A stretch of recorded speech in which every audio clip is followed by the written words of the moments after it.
Ayos! Makakapaligo na naman dito sa dagat. Ako rin, excited na. Ako nga madalas pa mag-birthday kaysa maligo eh. What? Kaya pala ganyan kulay mo, kulot. Parang libag na naging tao. Oh, tara doon. Ayun Lex, sumakay muna tayo sa banana boat doon oh. Oo nga, tara doon. Mga tutoy, baka bibili kayo ng buko pie. Mura lang. Pre-taste ang karton. Parang natatandaan ko yan si Manong. Oh, Abudo, pre-taste daw ang karton.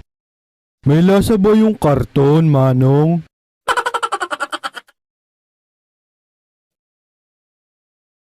Ano ba naman to?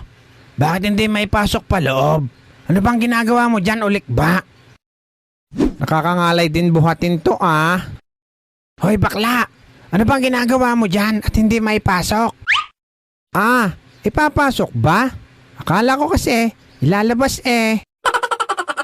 Lentek na area. Ipapasok ito, hindi ilalabas bakla. Oh, sila Otlog pala nagpaparenta nito eh. Aba, madiskarte pala itong dalawa eh. Oh mga bata, kayo ba ay magre-rent nito? Eh, magkano ba per arnan? 50 lang para sa inyo.